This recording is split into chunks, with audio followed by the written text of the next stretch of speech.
Redditors who rage quit a job without thinking, what was the last straw? I worked as a painter for a franchisee of a student painting company, and he kept telling me that he would pay me next week. This went on for about 6 weeks, and the final straw was when I had finished several large projects that would give him ample money to pay me, but he decided to hire on another person instead of paying me for all the work I had already done, like $1,300 worth of work. Then he tried negotiating down what he thought he should be paying me, despite already agreeing in writing what I would be getting paid right from the get-go. I was so mad that I didn't give him notice or even show up for the next day of work, because I had bills to pay and needed to make as much money as possible during the summer. I wrote him off as a lost cause and took him to small claims court for what he owed me and eventually got my money through the court. It was still a real pain though, and as far as I know, he's still working there full time. How's your boss going to try and negotiate your pay after there's already been a signed contract? I've never heard of that before. After working 37 years, I requested a leave from work to care for my partner who was dying of cancer. I had 8 weeks of paid time off and was denied the request, so I quit to care for him in his last month of life. That's just heartless. How are you not going to give someone that time off? If ever there was a reason to give them time off, that is the time. And after 37 years of working there too. It's just insulting. I was working at a call center. My shift started at 10, and I badged into the building at about 9:55 and logged on. But the decrepit PC I was using took so long to boot up that when I finally logged in, I was 15 seconds late. I told my supervisor, and he said that there's nothing he can do. And since I was late, I was put on probation and wouldn't be eligible for a raise for another month, and that I should arrive 15 minutes early so that situation won't happen again. I handed him my headset, walked out, and have never worked in a call center since. I needed a summer job while I was in high school, so I applied at a local grocery store to bag, stock, and clean. My first day there was some sort of confusion as to what I was supposed to do, or to whom I was to report. I was sent to the front counter, where the customer service manager gave me a till and told me to open a register. Mind you, I'd had zero training on a register. I didn't even know how to put the till in. I told the lady this and was told to go do my job. Within about 2 minutes at the register, there was a line several deep, and I'm just standing there with the till in my hands. The customer service lady comes storming over asking why I had such a line, and I tried again to explain to her that I was supposed to be the stalker or whatever, and that I knew nothing about operating a register. She called me stupid in front of the customers, so I handed her the till and told her to screw off. I walked down the street in my uniform and got a job at another grocery store. It's the person's first day on the job and you've given them no training. How are you going to turn around and call them stupid? You're the stupid one for just expecting them to have this knowledge.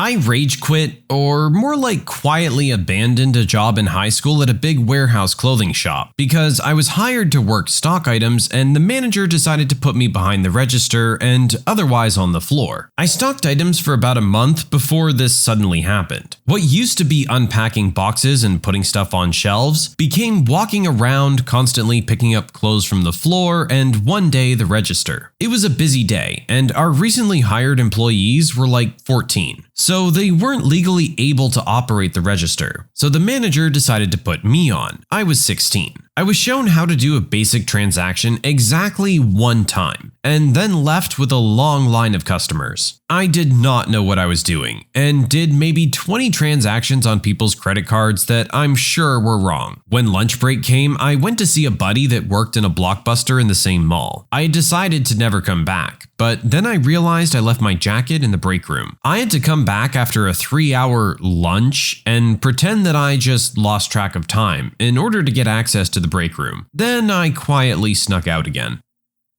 I went through several interviews and started a new gig. I'd be providing call center support for Windows and maybe some Apple support. Nothing I couldn't handle. I am, after all, IT support. Heck, I even cleaned the mouse while I was trying to take the technical test. I get a start date and am told it'd be 2 weeks of training. No big deal, I can do 2 weeks of training. I show up on day 1 of training and it's support for Whirlpool washing machines and dryers. Hold the phone. What? That's right, classic bait and switch. I got up, walked over to my hiring manager and said, I quit. You hired me for Windows support, not washing machines and dryers," and walked out. 2 weeks later, I get a call. "Hi, this is X, your manager. I'm calling to find out why you haven't come to work in 2 weeks. I guess you didn't get that memo. I quit on day 1 because your company lied to me. Got an $80 paycheck. About 7 years later, I got a letter in the mail that a class action lawsuit had been filed against the company for labor law violations. 2 months after that, I got an 8-cent check in the mail, which just made me laugh. I'm surprised that you even got a paycheck. I actually did this like 2 months ago for the first time. I'm a bartender and I was working in some crappy Mexican restaurant downtown. The tips were crap because the food was crap, so we were barely ever busy. So already I'm living in New York City making barely $400 a week, when I'm used to making more than double that. At this point, I've been there 2 months and I hate it more and more every day. Around this time, my mother gets really bad pneumonia, and due to complications, it degraded her heart. So she has to have open heart surgery to repair a valve. It's a risky procedure and my mother is touching 65. Now, let me state that staff turnover was incredibly high, because in addition to us making horrible money, the manager was a complete and utter moron. Most staff left after a month. So my mom gives me a date for her surgery. I go to my manager and give her a basic breakdown of the situation and tell her I need 4 days off from X to Y so I can be with my family. She says no problem. But just to play it safe, I send emails and texts to her confirming that I indeed do have these days off. She agrees. I think, cool, no problem. Oh boy, was I wrong. 3 days before the surgery, the schedule for the week comes out, and I'm scheduled through the entire week. I immediately go to my manager and ask what the heck is going on, because I'm not wasting away behind this moldy, rat-infested bar in the West Village while my mom has surgery. No lies, this woman has the nerve to say I didn't request it off at all. When I show her my paper trail stating that yes, I did put in a request, she says, "What difference does it make if you're there? The surgery is going to have the same outcome whether you're there or not," and starts rattling off about how I need to be a team player and I'm messing up her schedule by requesting time off and yada yada yada. Her voice fades off and I literally see red. I say nothing and go back to work. This is at 5 p.m. Happy hour and our rush starts at 8. I'm the only bartender on today. Fast forward to 8:30. My bar is slammed. I have a bunch of drink tickets from the servers and it's a mess. Total chaos. My manager comes behind the bar and instead of offering any assistance, she tells me not to bring any home drama to work. I just stare at her in disbelief for a moment, truly stunned that such a tone-deaf moron could possibly be in charge of anything. I laughed in her stupid face and walked right out of the door and went to go see my mom. P.S. My mom made a full recovery.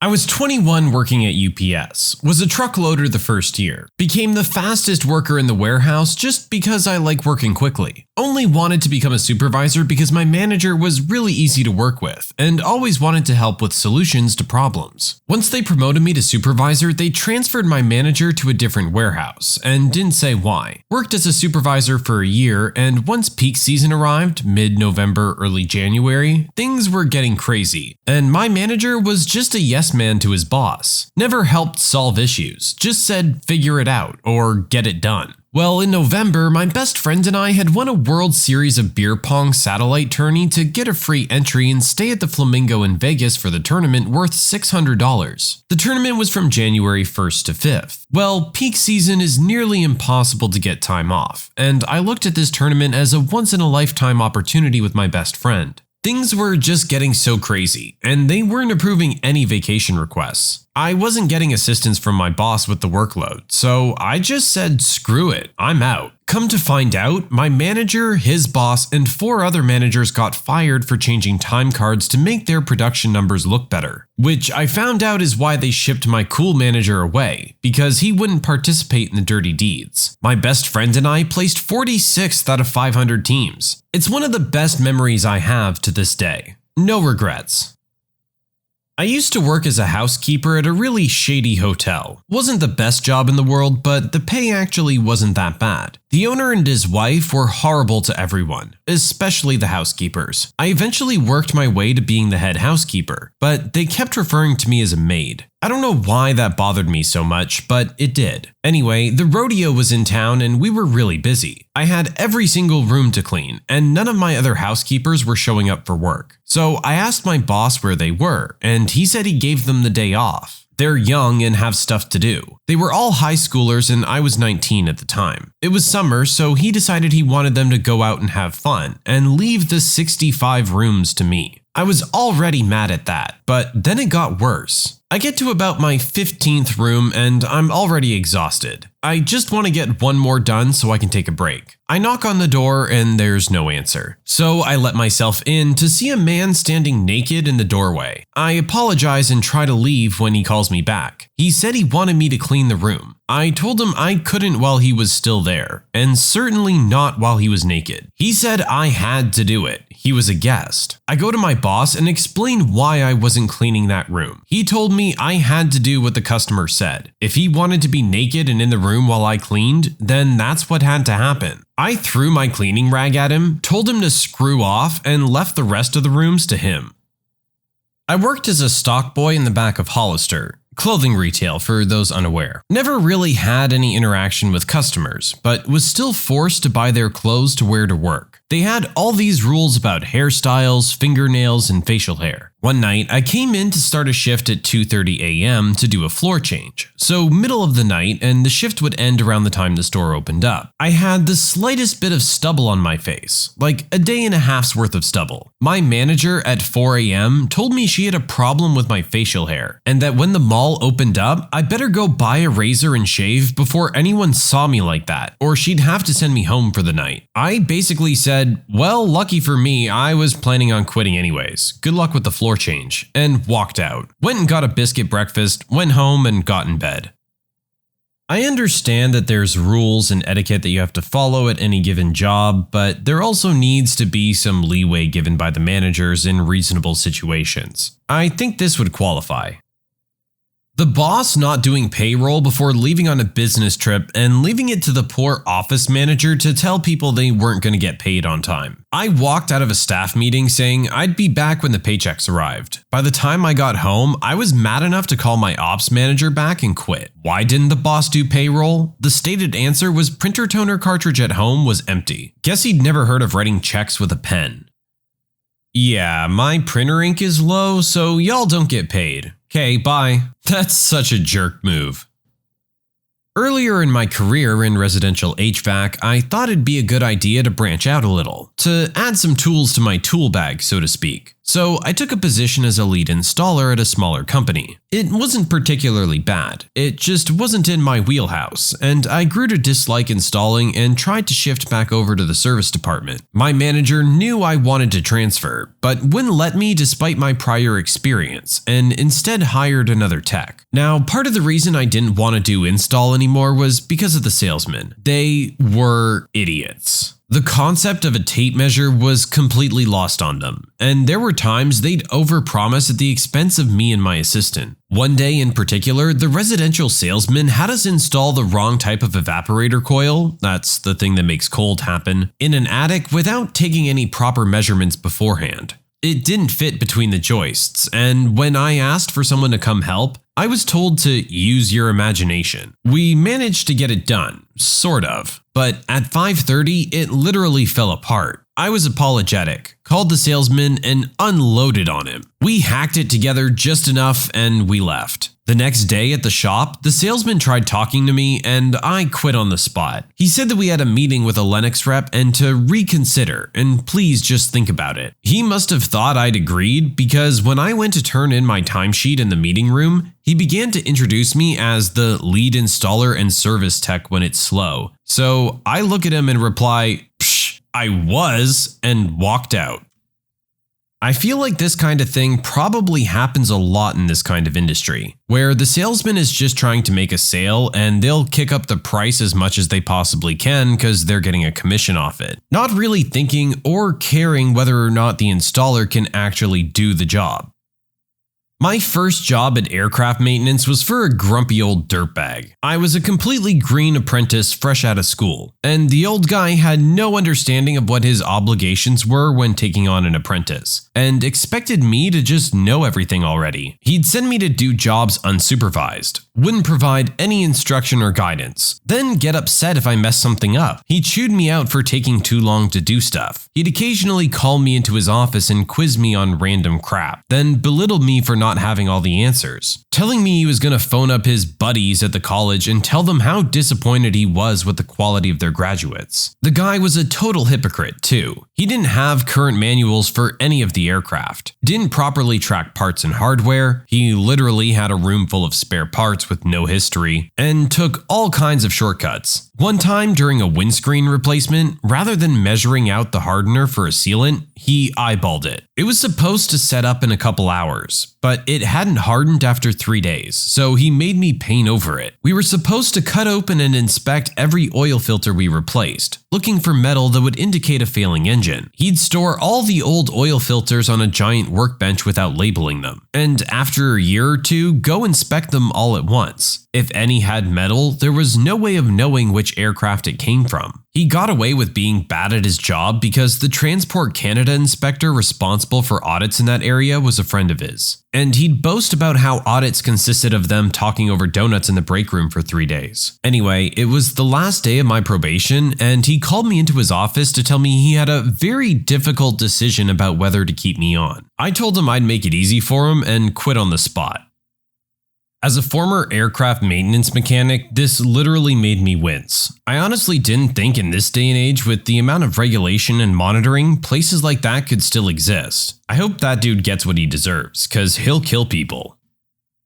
I worked on a farm throughout high school for a very wealthy couple. The husband was a successful commercial real estate agent, and the wife trained dogs to do hunt and field tests. I primarily worked for the wife, assisting in training the dogs, but as it was a farm, I did various things for the husband as well. The husband was a raging alcoholic who would get angry if you didn't share a drink with him when offered. When his wife was out of town participating in competitions with the dogs, I would have to drive over to the farm multiple times a day to feed the horses, clean out their stalls, etc. And I would often run into him, but I tried to avoid it when possible, because he made me uncomfortable. Anyway, I was like 17 and it was summer, so I accidentally slept through my 6 a.m. alarms one morning, and I didn't get to the farm until around 8 to feed the horses and clean out their stalls. Not like it mattered, the horses can't tell time. The husband was there and had already been drinking, as I could smell it on him. And he started laying into me about being so late. He told me I was a poor white trash piece of garbage, and if my parents let me oversleep for my job, then they're even worse white trash pieces of garbage, and I won't ever amount to anything just like them, yada yada yada. I told him he could rake up the horse poop himself, and that I quit. And as I was leaving, he was yelling at the top of his lungs that he would find me and kill me. I never went back. When I was in between jobs, I applied to work a construction job that needed harness-trained people. I was just coming off working as a solar installer, so I figured I'd give it a shot. First day on the job, they take me up to the top of their scaffolding section to clamp down beams. No biggie. I ask where their walkboards or scaffolding walks are for this floor, because all the other floors have walkways, whereas this one is just 1-inch beam, 3-foot gap, 1-inch beam all the way across, 100+ feet in the air. They tell me they don't have any. Okay, I guess I'll deal. After a few hours of grueling work, I depleted my gallon jug of water and was getting dizzy. I called down to the elevator operator to bring me down. Without missing a beat, he shouts, "Climb!" and walks off to smoke a cigarette. I climbed down all 14 or so stories on angled beams with no harness, while bordering on heat exhaustion. I walked up to the foreman, told him he was going to kill someone and it wasn't going to be me. Then I left. I worked at Best Buy in the mid-thousands. I started as a cashier and eventually made my way to the customer service booth, which was something you had to earn. One day, it was a bit busier than usual, and I was in the booth with another girl who was a notoriously lazy person. The boss asked her to jump on a register to clear out a line, and she said no. So the boss asked me, and I also said no, because I was already given another task. The next day, they pulled me into the office and told me I was demoted because of it. I walked right to my locker, grabbed my stuff, and left. Turns out, the other girl was sleeping with the boss, and that's why she was allowed to say no, but I couldn't. Sleeping with the boss aside, shouldn't you get some kind of warning or talking to about this instead of just an immediate demotion for something like that? Also, you weren't able to do it because you were busy working on something else. Otherwise, you might have been willing to help out and jump in. When you subscribe, make sure to hit the bell to turn on notifications. Put the playlist on in the background to finish listening to all the stories, linked at the top of the description. And if you like Am I the Genius, give Am I the Jerk a shot, linked in the description as well. Either way, thanks a lot for watching, and we'll see you guys next time.